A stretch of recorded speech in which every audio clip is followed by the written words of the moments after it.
जय जिनेन्द्र बंधुओं, सारथी सेवा समूह में आप सभी का स्वागत है। नेहनगर निवासियों को वर्षा युग 2020 में मुनि श्री 108 कुंतु सागर जी मुनिराज व एलक श्री 105 सिद्धांत सागर जी का चातुर्मास प्राप्त हुआ है।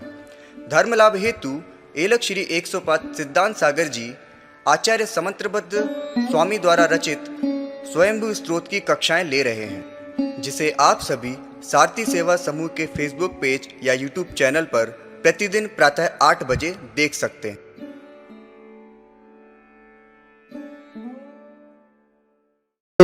मतम येन सुयुक्तिनीतम यतश्च शिशुमते सुनास्ति सर्वक्रियाकारक तत्व सिद्धि अनेकमेकं च तदेव तत्त्वं वेदान्वयज्ञानमिदं हि सत्यं मिषोपचारोन्नतरस लोपे तच्छेष लोपोऽपि ततोऽनुपाख्यं सता कथञ्चित् तदसत्त्वशक्ति नास्ति पुष्पं तरस प्रसिद्धं सर्वस्वभावात् चित्तमप्रमाणं स्वभावविरोधं तदेष्टितोऽन्यत् न सर्वथा नित्यमुदेत्यपैति न च क्रियाकारकमत्र युक्तं नैवासतो जन्म सतो न नाशो दीपस्तमपुद्गलभावतोऽस्ति विधिर्निषेधश्च कथञ्चिदिष्टौ विवेक्ष्या मुख्यगुणव्यवस्था इति प्रणीति सुमतेस्तवेयं मते प्रवेकास्तुतोस्तु नाथो। ऋषि सुमितनाथ जिनेन्द्राय नमो नमः। पद्म प्रभा पद्म पलाशलेस्या पद्मालया लिंग चारुमूर्ति बभौ भवन भव पयोरोहाण पद्मकराण मे पद्म बंधु बभार पद्मं च सरस्वतीं च भवान् पुरस्तात् प्रतिमुक्तिलक्ष्म्या सरस्वतीमेव समग्र शोभं सर्वज्ञ लक्ष्मी ज्वलितां विमुक्त्या शरीर रश्मि प्रसरा प्रभोस्ते वालार्क रश्मि छविराली लेपो नरामराकीर्ण सभां प्रभावा शैलस्य पद्मावमने सुसानं नवस्थलं पल्लवत्वं सहस्रपत्ताम्बुज गर्भचारयी पादाम्बुजै पातितमारदर्पो भूमौ प्रजानां विजहर्थभूत्यै गुणाम्बुदेर्विप्रसमप्रयज्यसं न खण्डलास्तोतुमलं तवर्षे प्रागेव मादृक्यं तात भक्तिर्मम्बालमालापैतीतमित्तमिति श्री पद्म प्रयोजन। स्वास्थ्यम यदात्यांतिक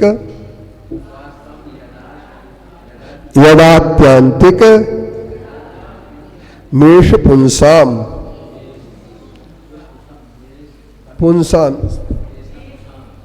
स्वार्थो न भोगा परिभंगुरात्मा तुषोन संगान नच ताप शांति नच ताप शांति ऋतीदमाख्याद भगवान सुपार्श्वाहा। स्वास्थ्यम यदात्यांतिक मेष पुंसाम स्वार्थो न भोगा परिभंगुरात्मा तुषोन संगान नच ताप शांति ऋतीदमाख्याद भगवान सुपार्श्वा।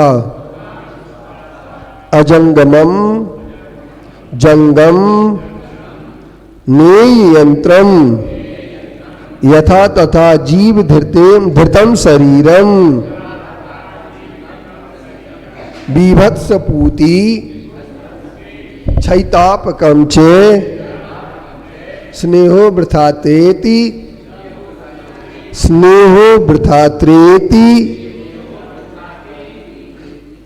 हितम तुमाख्या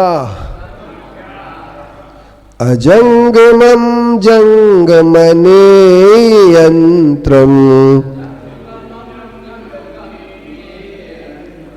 यथा तथा जीवधृतं शरीरम् बिभत्सपूतिक्षैतापकं च स्नेहो वृथा तेति हितं त्वमाख्यम्। इस नहीं बोलना है, स्नेहो स्नेहो स्नेहो। चलिए अब यहां पर भगवान सुपार्श्वनाथ जी की जयकारा के साथ अपन शुरू कर रहे हैं। बोलिए सुपार्श्वनाथ भगवान की। वाराणसी की गंगा किनारे जिनका हुआ था जन्म, और पार्श्वनाथ और सुपार्श्वनाथ दोनों पर हुए थे उपसर्ग, ऐसे पार्श्वनाथ प्रभु के चरणों में नमन करते हुए उनका स्तवन हमारे महान आचार्य तार्किक विद्वान आचार्य समंत भद्रदेव ने उनका स्तवन किया है। तो वो कहते हैं, आचार्य श्री इनके स्तवन की अनुवाद करते हुए लिखते हैं, निज आत्म में चिरी स्थिर वसुना भविक जनों का स्वार्थ यही, भांति भांति के क्षण भंगुर सब भोग कभी ये स्वार्थ नहीं। तृष्णा का ये अविरल बढ़ना ताप शांति के हेतु नहीं, सुपार्श्व प्रभु का कथन यही है, भव सागर का सेतु सही। हर आदमी, मेरा आशीर्वाद है कि स्वार्थी सबको बनना चाहिए, सबको स्वार्थी बनना चाहिए।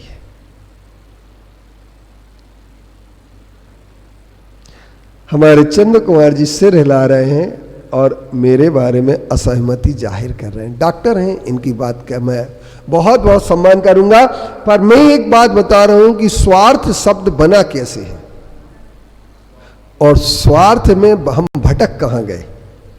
आज अगर हम स्वार्थ की मीमांसा कर दें और स्वार्थ को समझने का प्रयास कर लें तो ये बात आप अच्छी तरीके से जान सकते हैं कि स्वार्थ में बहुत अंतर है।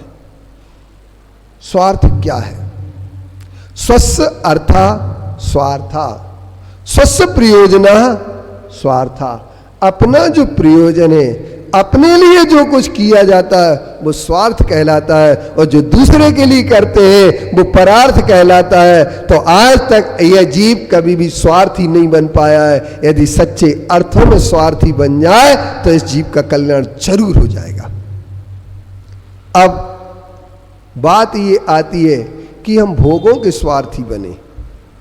हमने भोगों को स्वार्थ कहा, और जब हमने भोगों को स्वार्थक माना, परंतु वो भोगों की आकांक्षा स्वार्थ नहीं है, वो तो निदान है।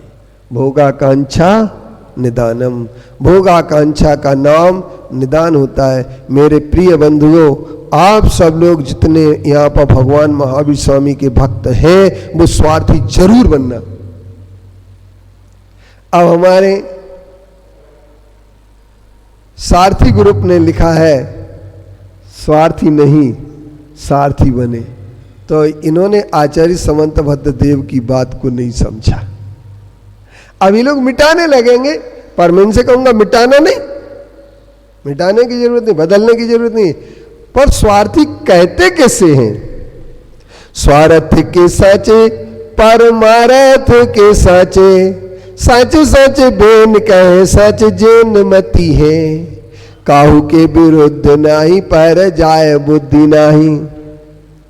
अब ये किसी के विरुद्ध नहीं बोलते और पर्याय बुद्धि नहीं रखते, क्योंकि स्वार्थी वो है जो अविनाशी स्वरूप में लीनता जो है जीवात्माओं का निजी प्रयोजन, यही स्वार्थ है। अविनाशी स्वरूप आत्मा में लीन होना ही सच्चा स्वार्थ है, और क्षणभंगुर भोग के जो है वो स्वार्थ नहीं है। और हम जितना जो कुछ भी करते हैं वो किसके लिए करते हैं? वो किसके लिए करते हैं? वो सब कुछ हम करते हैं भोगों के लिए। श्री कृष्ण जी और सुदामा, श्री कृष्ण जी और सुदामा दो मित्र थे। कौन थे? मित्र थे। और उनके गुरु संदीपनी जी उज्जैनी में उन्हें शिक्षा दे रहे थे, और उन्होंने ये कहा श्री कृष्ण जी और कि जंगल से लकड़ियां बीन करके लाना है। गुरु माता ने चना चवेला उनके साथ रख दिया था, लेकिन सुदामा एक वृक्ष की ओट में अकेले ही चना खा रहे थे। क्या खा रहे थे? अकेले ओट में खा रहे थे। तो यहां तक तो कोई दिक्कत नहीं थी, लेकिन जब श्री कृष्ण जी ने पूछा कि भाई क्या कर रहे हो सुदामा, तो बोले ठंड लग रही है इसलिए दांत किटकिटा रहा है। आप क्या सोच रहे हैं मैं चना खा रहा हूं? यही स्वार्थ भोगों के लिए होता है, ये स्वार्थ नहीं, ये परार्थ है। और ये परार्थ के लिए लोग स्वार्थ घोषित कर देते हैं। तो मैं एक गीत गाता हूं, मैं भी उस गीत को निर्माणों के जेल में मैंने सुनाया था गीत कैदियों को। अभी सेंट्रल जेल गया था 5 जुलाई को। तो निर्माणों के पावन युग में हम चरित्र निर्माण न भूले, स्वार्थ साधना की आंधी में वसुधा का कल्याण न भूले। माना अगम अगाध सिंधु है, संघर्षों का पार नहीं, किंतु डूबना मझधारों में साहस को स्वीकार नहीं। जटिल समस्या सुलझाने को नूतन अनुसंधान न भूले। क्या चाहिए?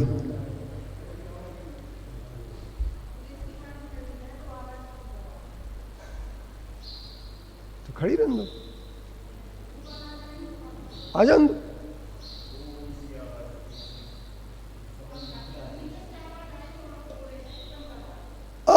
कोई बात नहीं।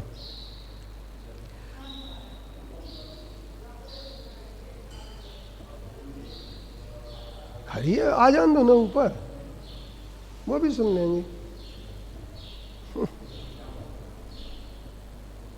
डिस्टर्बेंस करते हैं। तो अपने जो है स्वार्थ साधना की आंधी में वसुधा का कल्याण न भूलें। क्या भूलें? ना भूलें, वसुधा का कल्याण न भूलें। माना अगम अगाध सिंधुए, संघर्षों का पार नहीं, किंतु डूबना मझधारों में साहस को स्वीकार नहीं। जटिल समस्या सुलझाने को नूतन अनुसंधान न भूले, स्वार्थ साधना की आंधी में वसुधा का कल्याण न भूले। ये स्वार्थ में अंतर होता है। स्वार्थ क्या चीज होती है उसको आप समझें। इस स्वार्थ के लिए बहुत कम लोग समझ पाए हैं। दुनिया के प्रपंचों में बहुत हमारी रुचि होती है, लेकिन अपने काम करने के लिए रुचि नहीं होती। अपना काम क्या है? अपना काम क्या है? उस अपने काम को समझो। अपना काम क्या है? तो अपना काम है कि अपने भोगों से विरक्त होकर के आत्मा के कल्याण की ओर बढ़ जाने का नाम अपना काम है। और लोग किसका काम कर रहे हैं? अपना नहीं करते हैं, दूसरे का काम करते हैं। और जब दूसरे का काम करते हैं तो दूसरे के काम को स्वार्थ मानते हैं, जबकि स्वार्थ किसका काम है? स्वार्थ किसका है नाम? तो स्वार्थ नाम है अपनी आत्मा के लिए कुछ करो। आज हमारे यहां निस्वार्थता के नाम पर हम लोग हिंसा को प्रोत्साहन दे रहे हैं, झूठ को प्रोत्साहन दे रहे हैं, चोरी को प्रोत्साहन दे रहे हैं, अनेक प्रकार के कार्यों को प्रोत्साहन दे रहे हैं जो कि नहीं देना चाहिए। अब इस पर हमें थोड़ा सा विचार विमर्श करना चाहिए, है क्या स्वार्थ चीज? तो वो कहते हैं तृष्णा के साथ जो जुड़ जाता है वो भोग लिप्सा में तृष्णा होती है। और जितने आदमी भोग लिप्सा से जुड़ते हैं वे सब तृष्णा से जुड़ते हैं, क्योंकि एक चीज की तृप्ति और संतोष जब तक नहीं हो पाता है तब तक तृष्णा रहती है। संतोष क्या होता है और संतोष किसे कहते हैं?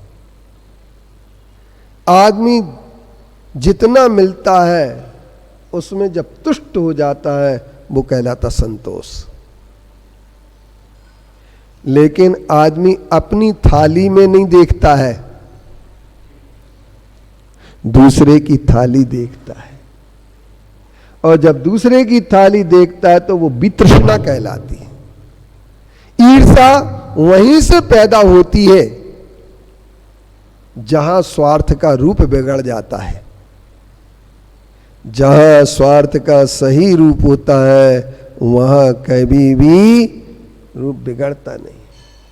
इसलिए बंधुओं, एक ध्यान रखना, अपने जीवन का बहुत अच्छा लक्ष्य बना करके चलना, और जीवन का लक्ष्य क्या हो सकता है इस पर चिंतन कर लेना। हम लोगों ने आज तक स्वार्थ को नहीं समझा है। ये पहले आचार्य हैं जिन्होंने स्वार्थ और स्वार्थ में अंतर कर दिया। स्वार्थ, वो प्रेरणा दे रहे हैं कि तुम स्वार्थी जरूर बनना, पर कैसे स्वार्थी बनना? सच्चे स्वार्थी बनना। और हम लोग सच्चे स्वार्थी नहीं बनते। हम क्या बनते हैं? विषया भोगों के स्वार्थी बनते हैं। अपनी आत्मा के जो स्वार्थी बन जाते हैं वे सच्चे स्वार्थी बनते हैं। तो आत्मा का क्या रूप है? तो यहां पर कहते हैं भोगाकांक्षा उत्तरोत्तर आपकी निरंतर बढ़ती चली जाती है। और जब निरंतर भोगाकांक्षा हमारी बढ़ती चली जाती है, हम उस भोगाकांक्षा के गुलाम बन जाते हैं, भोगों के गुलाम बन जाते हैं। और इतने गुलाम बन जाते हैं। आज यही तो है, जितना जो कुछ भी हो रहा है, क्या हो रहा है? एसी का प्रयोग भोग है कि नहीं है? और एसी के प्रयोग से हवा में कोरोना हो जाता है और एसी छोड़ना नहीं चाहते लोग। डॉक्टर साहब क्या नहीं छोड़ना चाहते हैं? एसी नहीं छोड़ना चाहते। फिर क्या करते हैं लोग? करते क्या है? तो एक ध्यान रखना, करते वह हैं जो नहीं करना चाहिए।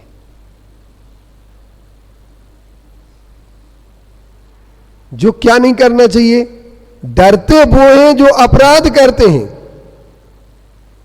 और हर स्वार्थ भोगाकांक्षा में ही अपराध होता है।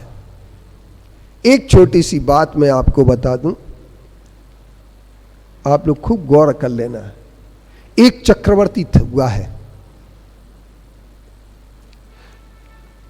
जिस चक्रवर्ती ने सिर्फ भोजन के लिए हिंसा की थी।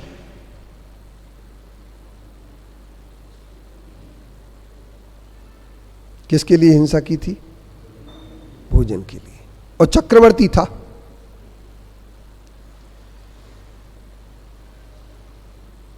अब भोजन के लिए क्या हिंसा की उसने? उसने भोजन के लिए ये हिंसा की कि उनका रसोइया जो था, उसने जो खीर बनाई, वो खीर उन्हें पसंद नहीं आई। और जब उन्हें खीर पसंद नहीं आई तो उन्होंने क्या किया? वो खीर पूरी की पूरी रसोइया के ऊपर उड़ेल दी, गरम, और वह रसोइया जल करके मर गया। ये हिंसा किसके लिए हुई? स्वाद के लिए। और हम निरंतर स्वाद के लिए हिंसा करते हैं। हमारे झगड़े जो होते हैं पति और पत्नी के बीच में, प्रायः झगड़े स्वाद के लिए होते हैं।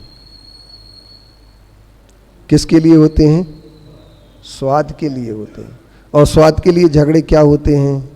नमक आज अच्छा नहीं डला, थाली यूं फेंक दी,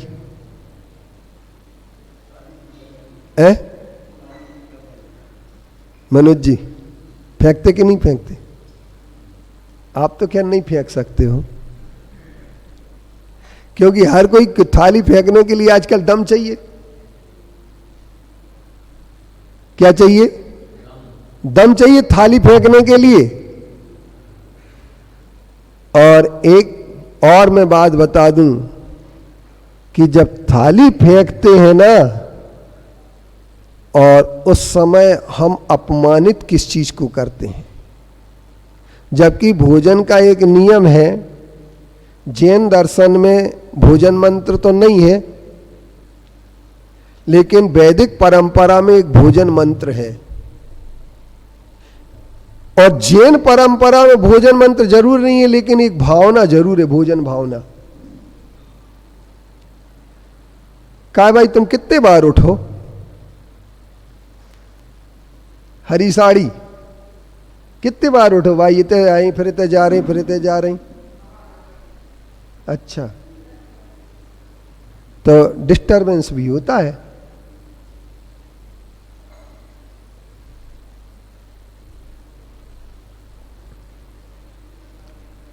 अब अपन एक बात सोचें कि वो भोजन करते समय एक भावना भाते हैं। जैन लोग भोजन करने के पहले 9 बार नमोकार मंत्र पढ़ते हैं, और भोजन के बाद भी 9 बार नमोकार मंत्र पढ़ते हैं। और वो नमोकार मंत्र पढ़ के क्या भावना बातें हैं कि 3 कम 9 करोड़ मुनियों के आहार निरंतराय हो जाए। और उस वैदिक भोजन मंत्र में ये भावना बातें हैं कि हम स्वाद के लिए भोजन नहीं कर रहे हैं। हम किसके लिए भोजन कर रहे हैं? सहना भुनकतु। भोजन का स्वाद वहां कभी आ ही नहीं सकता है जहां भोजन के स्वाद की लिप्साएं होती हैं। स्वाद के लिए भोजन करते हैं, क्योंकि हर आदमी स्वाद के लिए अगर भोजन करने लगे तो स्वाद, एक ध्यान रखना कि स्वाद क्या चीज होती है। कभी भी आदमी का स्वाद बिगड़ सकता है। पित्त अगर शरीर में ज्यादा बढ़ जाए तो स्वाद क्या लगेगा? कड़वा आ जाएगा कोई भी चीज में। यदि वायु प्रकोप बढ़ जाता है तो वह जो है ना, उस समय भी पूरा का पूरा स्वाद आपको अलग आ जाएगा। और कफ प्रकोप बढ़ जाने से क्या होगा? पनीलापन आ जाएगा सारे स्वाद में, क्या पानी जैसा लग रहा है, ऐसे ही बोलते ना। तो ये जो स्वाद है, ये स्वाद किसी आदमी के बन नहीं पाए, लेकिन स्वाद के लिए चक्रवर्ती ने एक रसोइये को क्या कर दिया, मार दिया। लेकिन अब आप इसका परिणाम देखिए कि वो रसोइया भी मर करके बेअंतर बना, और बेअंतर बन करके वो एक चीज लेके आया। वो क्या चीज लेके आया, बेऋतु के फल लेकर के आया, और फल लेकर के आने के बाद उसने कहा चक्रवर्ती से कि ठंड के दिनों में जब बरसात थी, ठंड थी, तब उसने ऐसे ऐसे फल लेके आया कि उनके मुंह में पानी आ गया, और उन्होंने कहा ये फल कहाँ मिलते हैं। तब रसोइया ने कहा, उस व्यंतर ने कहा कि साहब एक 7वां खंड है, अभी आपने 6 खंड जीते हैं, एक 7वां खंड है, जिस 7वें खंड में ये सब फल मिलते हैं। उस समय बताइए चक्रवर्ती की बुद्धि भ्रष्ट हुई होगी कि नहीं हुई होगी। सी के जैन साहब, तो उन्होंने क्या कहा, चलो अपन 7वें खंड पर भी विजय यात्रा प्राप्त शुरू करते हैं। 6 खंड की विजय यात्रा होगी। जो छायक सम्यक दृष्टि होता है, जो पूरा ज्ञान रखता है, सारा विवेक रखता है, कैसे बोलना चाहिए कैसे नहीं बोलना चाहिए, पूरा विवेक होता है, उस चक्रवर्ती का विवेक समाप्त हो गया सिर्फ एक बात के लिए। किस बात के लिए, किस बात का स्वार्थ,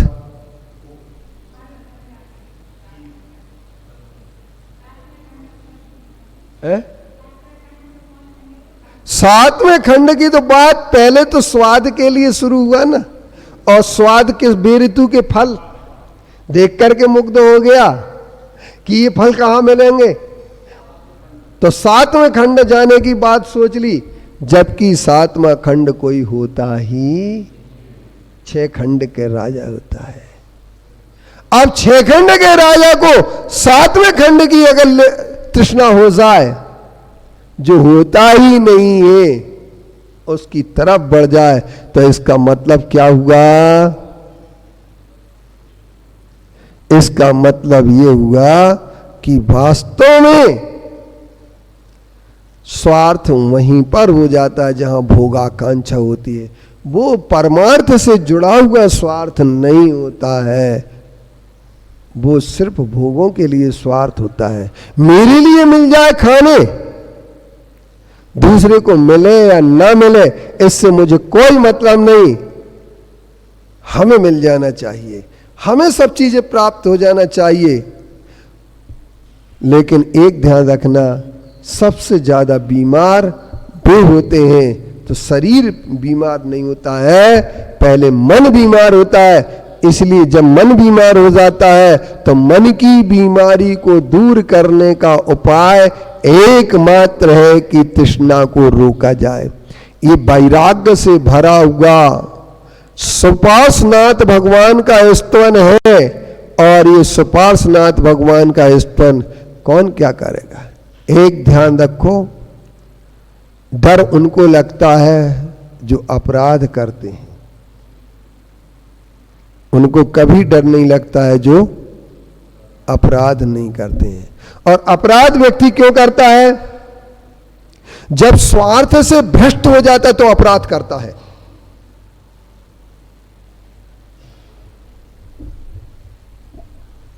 अब आप विचार कर लेना, क्रिमिनोलॉजी पढ़ी होगी किसी ने भी, यहां पर कोई क्रिमिनोलॉजी का विद्यार्थी होगा, अपराध शास्त्र जिसने पढ़ा हो। अपराध की उत्पत्ति कहां से होती है, जन्म, और अपराध का जन्म होता है व्यसनों से। और व्यसन क्या चीज है, बुरी आदत का नाम व्यसन है। आप लोगों में से कभी किसी ने जुआ खेला है? कमल जी खेला है? सी के जैन साहब आपने खेला है? तुमने मनोज जी खेला है? ऐसे कितने व्यक्ति हैं जिनने जुआ नहीं खेला? एक कमलेश दाऊ और अभय कुमार डॉक्टर साहब और ये 4 आदमी कह रहे हैं हमने जुआ नहीं खेला है? अब जुआ कौन आदमी खेलता है? ये जुआ फाइनेंशियल क्रिमिनल है, आर्थिक अपराध। और ये आर्थिक अपराध क्यों बना? अगर कोई जुआ खेलता है, जुआ में हारता है, तो पुलिस के पेट में दर्द क्यों होता है? कानून क्यों बनाया गया कि जुआ वाले के लिए सजा मिलेगी, खेलने वाले के लिए? कारण क्या है इसका? दंड प्रावधान क्यों रखा गया जुआ के लिए? अपने पैसे से खेल रहा है ना। बोलो सीके जैन साहब, आप तो डॉक्टर हैं, प्रोफेसर हैं, सब चीजें, प्राचार्य भी रहे, आप ही बताइए वो जुआ किसके लिए खेल रहा है? अपने पैसे बर्बाद कर रहा है तो तुम्हें क्या तकलीफ है? लेकिन ध्यान रखना, अपराध वहीं से शुरू होते हैं। जब कहीं बड़ी चोरी होती है तो उस चोरी में सटोरिया और जुआड़ियों का सबसे बड़ा स्थान होता है। स्मैक पीने वाला एक आदमी स्मैक लेता है, स्मैक जानते तुम लोग? तो स्मैक वाला जो है ना, वो क्या होता है, चोरी करना सीख जाएगा, और जुआड़ी हारने के बाद चोरी करने लग सकता है। जुआ वाला 7 व्यसनों से जुड़ जाता है, एक व्यसन नहीं, 7 व्यसन। एक राजा थे, उन राजा ने क्या किया था? राजा ने, उनके प्रवेश के 7 दरवाजे थे और एक कवि वहां प्रवेश करना चाहता था, जो केरल का था, त्रिवेंद्रम से आया था, टर्नकोर। वह वहां पर, ये भाई सुनो, ए भाई आप इधर नहीं आया करे क्लास में, आप के उठाने के लिए स्टूल, ये स्टूल उठा करके वहीं रख दिया करे, पहले हमें डिस्टरबेंस होता है।